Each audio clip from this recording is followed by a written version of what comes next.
video ni ebansinkum de tie ne se papa ya ne nsagu n'animu yi ai papa la ne nsagu n'animu no eja owu akwada ya officer no kita ne nsa no so ode ni di na chi no na de tie ne se ase o se no ho kire no nti ne ba no ope oton no na nkrofo no mukodi nkomo no na police epike us intelligence no nti o mu pike ye no ana police fo no actress o mu mumu na ebeto akwada no no mu na di nkomo nyina awie je so mo di anu awie o mo di anu awie amasika no a be ma na epe no o se ne ho kire ni nti ope 1 million Ghana cedis titi sika no 10 billion according to reporter ye yensa aka no. Now papa no said in nsa gu n'animu no ano saa na opese na bra boye if he say odi nkomo no wie no e na ode to so se womo eto no mu wie na part omu hia de ayom rituals no mu wie amu fa body no aka no fa ma no fa nkokire busua se ne ba no obi edi ne bone Otoma ya deny me kura say o baby otoma skeni bi na rebi he ne ho kire no nti do bi ope bi ayi nti we ritual nti just wadi anu nyina wie a kire de ono opese omo ye no nti part na the body part no mu hia no mu nya wie a omo fa de aka no emfa mre no akwano nso na nam ho innocent he ho akwara ketwa he onim de kokra brane kokra no he no aso jejina he de akoso nya akra ni onim I like ranka ba na de niti age ene se posi fo no ye ya afedi eko a wa muso onimu ndi sei wakodi nsenseme e wa posi fo nsem o say oje 1 million 1 million to 3 years no 10 billion no o se no ho kire no opo ma ho kire odi a onya ye na o to be to for 10 billion say and obi o wa na bra boy na ye wo na manu ekonya minim otete say John minim abrantie bi a me no ka say wonya be 50 years o ka kire me say na bra boy na since I wo no onya 1000 Ghana like 1000 Ghana e boom say media no o ke kan ko 50 by now obenya Victor nim no pa nti me hwe ne say me say such a person no say John imagine say wo fa no 10,000 Ghana bi say o fa nya bibia na enye say o obi a o ye reasonable pa ade no assembly si wa akwatia asembe mesi wa akwatia nti no say 1 million Ghana no ntimi hwe akwara mu wi mu wi mututu se ne hwene ni na mu hia mu de mututu na mu fa de aka ne mre me mfa nkop kire busua se go for the bone now eba Sir John yeah enko ni me na wokai in the mid 1980s Coffee Agyemang 9-year-old say he be quiet okay say he be quiet ni wo fa ne friend Benjamin Afi 28-year-old farmer Benjamin Afi na ni wo fa ase Benjamin Afi say kuaye na oyo no emboa no enmani nya sika ntem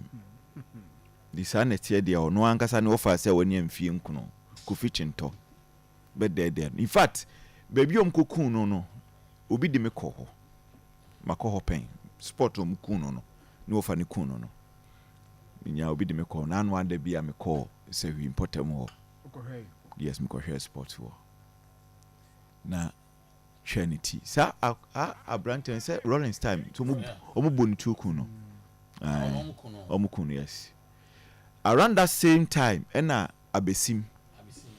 yes say eni etwa yes o nyato boase betwa wiesisi a usumensu animu so etwa nipa no ja wiesisi a tobo menye wi no so mo yes ano so nso say Rollins your mo adwuma abesim pa say na say bi say abrante dey case omo dey ni wie na no dey ko ja o kese abrante no twitwa ko say fridge mo no abesim so me na me call yes me call abrante no I fine pa o oh nice hey na no dey ko tam say case hey ritual killings in there Sir John that's wo but you see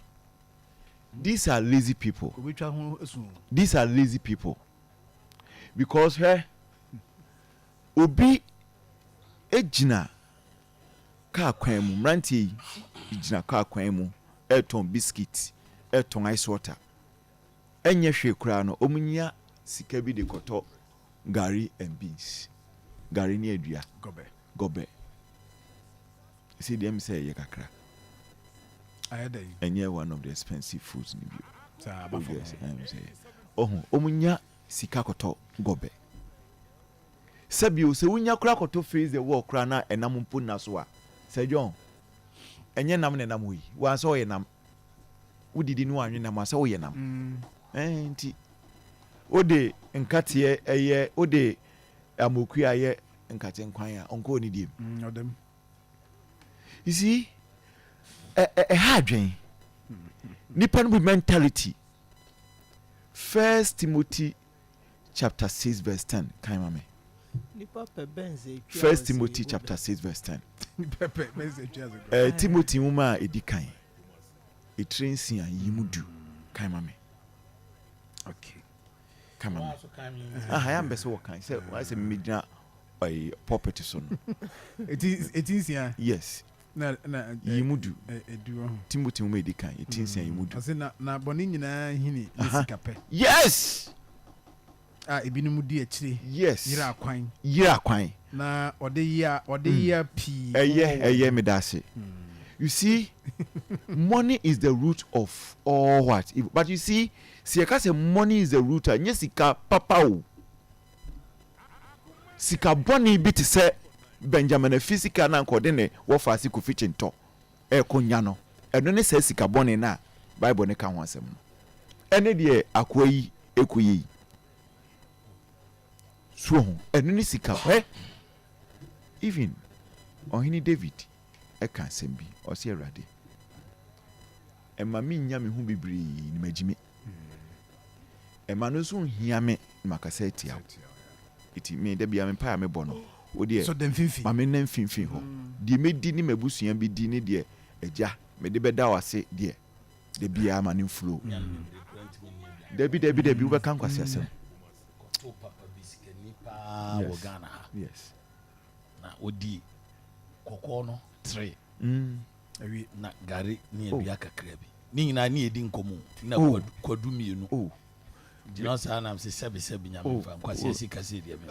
me ne betoko sikani bi ho be 3-4 years ago kokko mienu gari ni kwadu body mi odi ese kokko kan ni nka mi ni mi fufuo ni pra kontwe ni na masa body 4